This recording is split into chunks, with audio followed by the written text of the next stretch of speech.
व्यक्ति को अगर किसी से प्यार होता है तो सिर्फ उसे अपने जीवन से प्यार होता है, और व्यक्ति हमेशा अपने व्यक्तित्व को लेकर के और अपने परिवार को लेकर के, अपने समाज को लेकर के हमेशा जागरूक रहता है।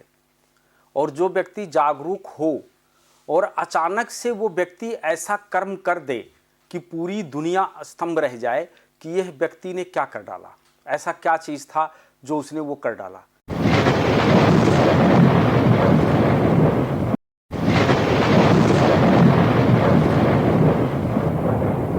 जय श्री राम। मैं सुरेश शास्त्री, और ख़ास तौर पे आज जो मैं बात करने वाला हूँ, मैं उन चीज़ों पे बात करने वाला हूँ कि मैंने ये देखा कि जीवन में व्यक्ति को छोटी छोटी मुसीबतें आई नहीं कि वो आत्महत्या जैसा योग बना देते हैं और आत्महत्या कर लेते हैं। ज्योतिष का मकसद प्रायः एक ही चीज़ होता है कि ज्योतिष हमेशा आपको जो है फल कथन कहता है, यानी भविष्य बताता है, और उसके साथ साथ में आपको जीना सिखाता है कि आपको जीना कैसे है। जैसे आप ग्रहों के साथ मिलकर चलोगे तो वो ग्रह आपका भरपूर साथ देंगे, लेकिन अगर तुम ग्रहों से अलग चले जाओगे तो तुम्हें बहुत बड़ी दिक्कत पैदा हो जाएगी। सर्वप्रथम जो व्यक्ति के एक तरीके से देखा जाए कि हमारा जो मन है वो चंद्रमा है, और हमारा जो बुद्धि है वो हमारा बुध है। जब भी चंद्रमा के ऊपर राहु की दृष्टि पड़ जाता है तो राहु जहां सप्तम देखेगा वहीं केतु भी देखेगा। प्रायः क्या होता है कि कई बार जब ऐसी समस्याएं आ जाती है कि चंद्रमा मानसिक पीड़ा हो जाता है तो व्यक्ति क्या करता है, सबसे पहला नंबर राहु जो है वो एक नशे का कारक है, यानी ऐसा व्यक्ति जो है नशे में डूब जाता है, यानी वो दारू, गांजा, भांग, अफीम, चरस, कोई ऐसा मादक पदार्थों का प्रयोग शुरू कर देता है। जब राहु चंद्रमा को परेशान करता है और उस व्यक्ति को कुछ समय के बाद में, क्योंकि जब भी राहु और केतु किसी की कुंडली में होते हैं तो एक दूसरे के अपोजिट होते हैं। जैसे राहु क्या होता है, राहु हमेशा व्यक्ति को माया में फंसाता है, और केतु क्या करता है, व्यक्ति को विरक्ति की तरफ ले जाता है, यानी उससे मोह माया सब छुड़वा देता है और उस व्यक्ति को एकांत में डाल देता है। कई बार आप देखे होंगे कुछ व्यक्ति ऐसे होते हैं कि जब भी वो एकांत में जाते हैं तो कई बार वो तरोताजा होकर के आते हैं और कुछ नया ज्ञान अर्जन करके आते हैं। लेकिन वही क्या होता है कि कुछ लोग जब एकांत में जाते हैं तो वो क्या करते हैं कि वो सुसाइड कर लेते हैं। ये बहुत बड़ा मसला है, चाहे वो इंडस्ट्री का हो, चाहे वो आईएएस अधिकारी का हो, या वो आईपीएस अधिकारी का हो, या वो समझ लो कि जैसे छोटे छोटे अधिकारियों का हो या आम मनुष्य का हो। उनके अंदर जो लड़ने की क्षमता होती है वो कैसे खत्म हो जाती है। जैसे जो हमारी कुंडली में मंगल है वो हमारी ऊर्जा है। अगर हमारे अंदर ऊर्जा बना रहेगा तो क्या होगा कि हम लड़ने की ताकत आएगी। लेकिन मेष के घर को जो रूल करता है वो मंगल करता है, लेकिन वृश्चिक के घर को जो रूल करता है वो केतु करता है। केतु हमारा इंटेंशन है। जब इंसान के अंदर कोई दिक्कत आ जाती है तो इंसान अक्सर क्या सोचता है, उसके मन में सिर्फ एक ही सवाल आते हैं, यार मैं तो फंस गया, मैं तो अब क्या बताऊं, बहुत बुरी तरीके से फंस गया, निकलने का कोई रास्ता नहीं है, वो चार लोग क्या कहेंगे। जैसे लोग कहावत नहीं कहते हैं कि ये चार लोग क्या कहेंगे। आज तक दुनिया में आप एक बात बताइए, क्या वो चार लोग कभी किसी को मिले जिनके बारे में तुम बात करते हो कि चार लोग क्या कहेंगे? वो चार लोग कभी मिले हो तो बताओ। वो होते ही नहीं है, क्योंकि वो एक कहानियां हैं। इसी तरीके से जब भी केतु आपको एकांत में ले जाएगा और अगर आप दुनियावी के बारे में सोचने लगे तो समझ लेना कि आत्महत्या निश्चित है। लेकिन अगर आप वहां जा करके और ईश्वर में लग जाएंगे और आप अपनी इंटेंशन ऐसा पालेंगे कि मैं दुनिया में रह करके और दुनिया वालों से लड़ करके मैं अपना एक नाम बनाऊंगा, तो आपके लिए बहुत अच्छा रहेगा। क्योंकि देखिए चतुर्थ भाव जो होता है हमारा, वो हमारा मन का होता है। हमारे सुख का होता है, जो हमारा मन कहता है उसका है। और चतुर्थ भाव को हमेशा कौन नुकसान करता है? तृतीय भाव, तीसरा भाव करता है। तो जब तीसरा भाव नुकसान करता है तो तीसरा हमारा पराक्रम है और हमारा मैनेजमेंट है। जब किसी भी व्यक्ति का मैनेजमेंट बिगड़ जाता है तो वो छोटे छोटे जब मूवमेंट करके थक जाता है तो क्या होता है कि चतुर्थ भाव को नुकसान पहुंचा देता है तृतीय भाव। क्योंकि तृतीय भाव का जो स्वामी है काल पुरुष की कुंडली से वो बुध है और चतुर्थ भाव का स्वामी जो है वो चंद्रमा है। और दिमाग में एक ही बात आता है कि अब सुसाइड कर लो, अब इन चीजों में क्या रखा है। दूसरी चीज अगर हम यहां पर आ जाएं तो अष्टम भाव जो होता है वो मृत्यु का रहस्य बताता है। मृत्यु नहीं है, रहस्य। रहस्य का मतलब यह है कि आपकी मृत्यु कैसे होगी, उसके बारे से पर्दा उठाता है। जैसे सपोज करो वहां पर मंगल बैठा है, मंगल पीड़ित अवस्था में है, तो ऐसे लोगों की मृत्यु जो होगी वो एक्सीडेंट में होगा। लेकिन अगर वहां पर मंगल भी बैठा है और मंगल के साथ साथ में वहीं चंद्रमा है या चंद्रमा की दृष्टि है और राहु भी देख रहा है, तो ऐसा व्यक्ति क्या करेगा कि अपने जीवन को समाप्त करने के लिए आत्महत्या जैसे चीजों का प्रयोग करेगा। कई बार आप देखते हैं कि कोई व्यक्ति हार्ट से संबंधित दिक्कत उसको आ जाती है, हार्ट फेल हो जाता है और पता चलता है ये काफी दिनों से बहुत सोचते थे इसलिए इनकी मृत्यु हुई। तो वहां अगर आप देखोगे कि गुरु, सूर्य, शनि, अगर इनका कहीं ना कहीं आपसी तालमेल, आपसी संबंध बना हुआ है तो दिक्कत पैदा करेगा। क्योंकि देखिए शनि है मरात्मक ग्रह और सूर्य है आत्मकारक। आत्मा का कारक जो ग्रह है वो सूर्य है और हमेशा जो सूर्य पीड़ित होता है वो शनि से पीड़ित होता है। क्योंकि सूर्य पिता है और शनि पुत्र है, तो इस जीवन में जो भी व्यक्ति किसी से पीड़ित होता है, अगर कोई भी बाप बहुत बाहुबली है तो आप समझ लेना कि अगर वो पीड़ित होगा तो अपनी संतान से। ऐसे बहुत सारी मूवी आती हैं, जब आप उसमें देखते हैं कि पिता कितना बड़ा बाहुबली है, लेकिन अंत में क्या होता है कि वो अपने पुत्र से हार जाता है। तो इसी तरीके से जब भी ये युक्ति बनती है तो व्यक्ति के मन में ये बात आ जाती है। कई बार क्या होता है कि जैसे हमारा जो नुकसान का भाव होता है, जब हमारा नुकसान हो जाए किसी चीज का, मतलब हम घाटे में चले जाएं या हम दिक्कत में आ जाते हैं, तो जैसे क्या होता है कि 12वां भाव भी जो हमारा होता है वो भी इसी चीज का होता है। क्योंकि 12वां भाव मोक्ष का है। क्योंकि जब भी किसी की मृत्यु होती है और किन कारणों से होती है, तो इसमें ज्यादातर जो घर जिम्मेदार होते हैं वो 4, 8 और 12 होते हैं।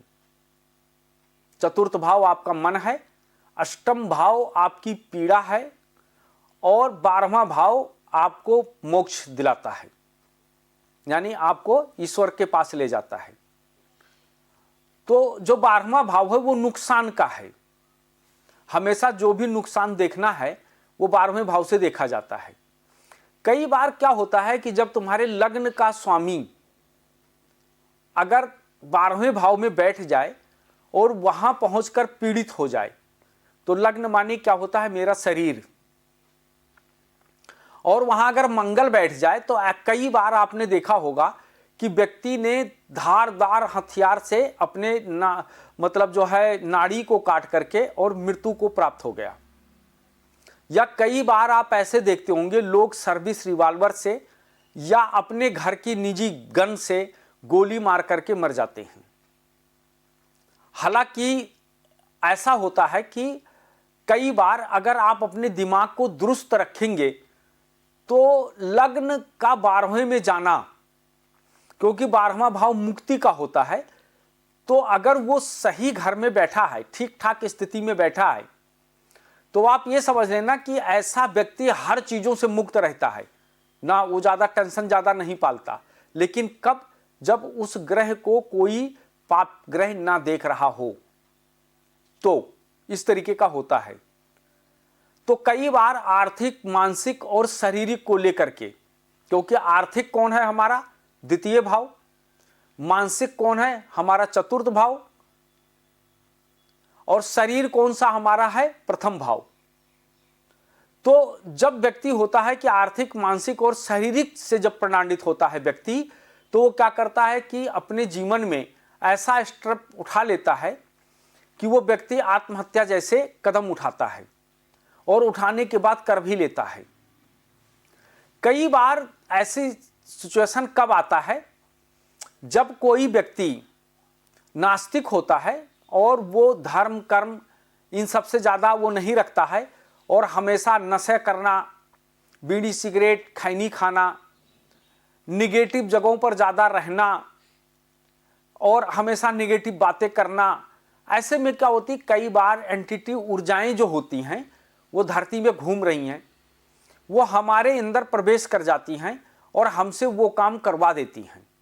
और करवाने के बाद फिर क्या होता है कि हम बहुत पश्चाताप करते हैं और अपने बचने का हम एक रास्ता ढूंढते हैं। परंतु क्या होता है कि जब हमको रास्ता नहीं दिखाई पड़ता तो हम क्या करते हैं कि पराक्रमहीन हो करके और हम आत्महत्या जैसे कदम उठा लेते हैं। आप कभी भी सर्वे करें, एक मीडिया वालों को चाहिए कि जो व्यक्ति किसी की हत्या कर देते हैं या अथवा किसी का बलात्कार कर देते हैं और वो आजीवन कारावास हो जाता है और वो जेल में अपने जीवन को व्यतीत कर रहे हैं, तो वो 12वां भाव है और केतु हमेशा एकांत में ले जाता है। तो कभी आप उनका इंटरव्यू लें तो उनसे पूछें तो वो हकीकत ये कहेंगे कि मुझे नहीं पता चला, अचानक सा एक झोंका सा आया और मेरे मस्तिष्क में ऐसा लगा कि कुछ ऐसा बैठ गया हो और मेरे दिल दिमाग में उग्रता छा गई और मैंने जो है इस व्यक्ति को मैंने मार दिया। अगर आप ऐसे ही किसी से पूछो कि आपने किसी भी औरत को क्यों नुकसान पहुंचाया, क्यों हार्म किया, तो वो भी यही कहता है कि मैं समझ नहीं पाया और अचानक से हमारे ऊपर कुछ ऐसा हावी हो गया मेरे मस्तिष्क में कि मैंने उसको नुकसान पहुंचा दिया। और उसके बाद डर के मारे हम पुलिस से चारों तरफ हम भाग रहे थे। तो उनको अगर देखोगे तो आपको स्पष्ट पता चल जाएगा कि इनकी मानसिक स्थिति ठीक नहीं है।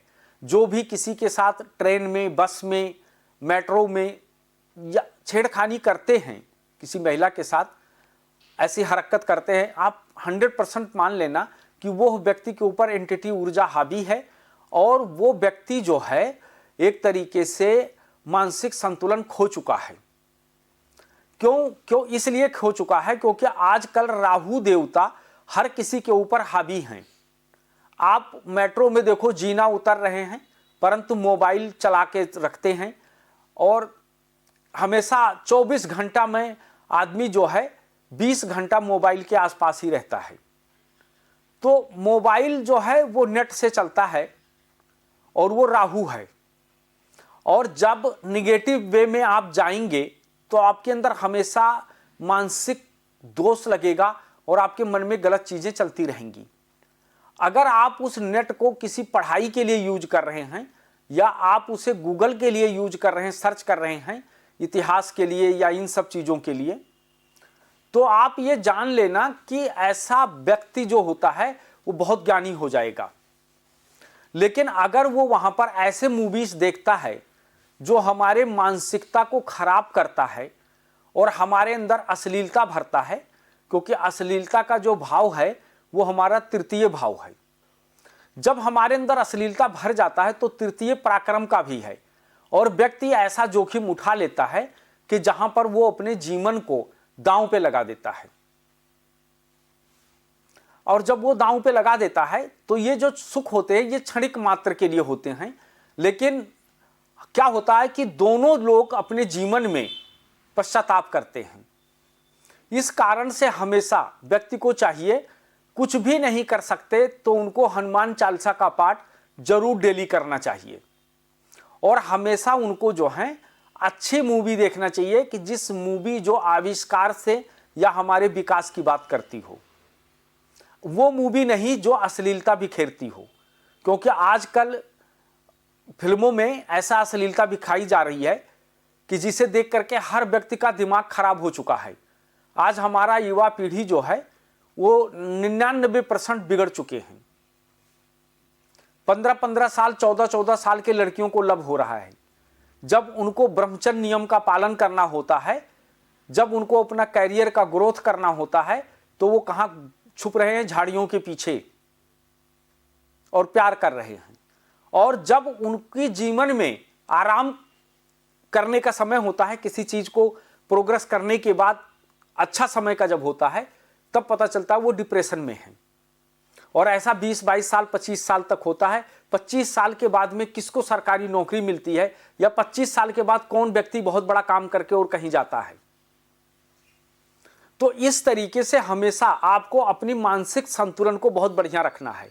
और सत्य जान लीजिए कि ये जो भी हमारे साथ होता है, हम कुछ भी करते हैं, चाहे वो सुशांत सिंह राजपूत को ले लो, चाहे वो और इसके पहले फिल्मी दुनिया में ले लो, चाहे अभी दिल्ली की निर्भया ले लो, चाहे किन्हीं को भी ले लो, ये जितने भी कांड हुए हैं, इनमें सब में सबसे ज्यादा जो प्रभाव रहा है वो राहु का रहा है।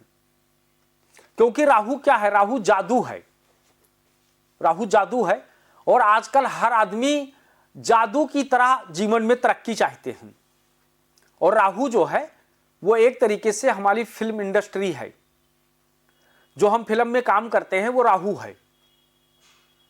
तो इस कारण से व्यक्ति जब राहु को फॉलो करता है, तो राहु हमेशा चंद्रमा को नुकसान पहुंचाता है। और जब चंद्रमा को नुकसान पहुंचाता है तो दिक्कत पैदा करता है, क्योंकि अष्टम भाव पीड़ा का है। और अष्टम भाव की रेमेडी क्या है? आप गुप्त ज्ञान लो, आप ज्योतिष पढ़ो, आप श्रीमद् भागवत कथा पढ़ो, देवी पुराण पढ़ो, आप इन लोगों में से गुप्त ज्ञान अर्जन करो। जब आप गुप्त ज्ञान लेते रहेंगे तो आपके ऊपर एंटिटी ऊर्जाएं हावी नहीं होंगी। नहीं तो जैसे ही आपने अश्लील मूवी देखना शुरू किया, आपके दिल दिमाग पे एंटिटी ऊर्जा छा जाएगी, और तुम्हारे दिमाग में वही चलता रहेगा, और वही जाकर के किसी न किसी को हार्म कर देगा, और हार्म करने के बाद तुम्हारा पूरा जीवन नष्ट कर देगा। क्योंकि ये एंटिटी ऊर्जाएं कुछ मिनट के लिए आपके मन में दिमाग पे आती हैं, आपके शरीर पे हावी होती हैं, और हावी होने के बाद वो अपना काम पूरा करती हैं, उसके बाद निकल जाती हैं तुम्हारे शरीर से। और जब तुम्हारे शरीर से निकल जाती हैं, तब आप कोई भी हॉरर मूवी देखो, उसमें जब आप देखोगे तो एंटिटी ऊर्जा जब उसके शरीर में प्रवेश करता है, वो मंजुलिका फिल्म देखो, उसमें जब वो उसके अंदर मंजुलिका जब प्रवेश करती है तो एक हाथ से वो चारपाई उठा देती है। तो इसी तरीके से एंटिटी ऊर्जा जब आती है तो हमारे दिल दिमाग को खत्म कर देता है। इसलिए स्वस्थ रहने के लिए एक स्वस्थ शरीर की जरूरत होती है, और स्वस्थ शरीर में एक स्वस्थ मन का होना बहुत जरूरी होता है। और ये तुम्हें कम मिल पाएगा। ये तुम्हें जो मिलेगा ये तुम्हें ज्ञान से प्राप्त होगा। वरना दुनिया जो है ना, वो विस्फोट की तरफ जा रही है, नष्ट होने की तरफ जा रही है। जब हमारे युवा पीढ़ी अपनी सोच को बदल देते हैं, तब इस धरती का विनाश होता है, विस्फोट होता है, और बहुत बड़ा खामियाजा भुगतना पड़ता है। खास तौर पे वो जब युवा पीढ़ी पापी हो जाते हैं तब, या उनके अंदर पाप कर्म आ जाता है तब, या वो पाप कर्म में रत हो जाते हैं तब। तो इसलिए ये जो कुछ भी हो रहा है ये एंटिटी ऊर्जा है। क्यों? आज जब यज्ञ भागवत कथा जहां भी होता है, वहां जब तुम जाते हो तो क्या होता है कि तुम्हारा मन शांत हो जाता है, तुम्हें नींद आ जाती है, तुम्हारा मन वहां से आने का नहीं कहता। क्यों? इसलिए क्योंकि वहां पर सात्विक शक्तियां हैं, वेद पुराणों की शक्तियां हैं। इसलिए आप लोग से कुछ नहीं है तो कम से कम प्रतिदिन हनुमान चालीसा का पाठ करके तब आप अपने घर से बाहर निकलो। और जब अपने घर में प्रवेश करने के बाद, चाय पानी पीने के बाद, हाथ पैर धो करके, और उसके बाद सोने से पहले भी एक बार हनुमान चालीसा का पाठ करें, तो बचाव करें आप एंटिटी ऊर्जाओं से, और हमेशा स्वस्थ शरीर में स्वस्थ मन का, स्वस्थ बुद्धि का प्रचार करें। जय श्री राम, हर हर महादेव।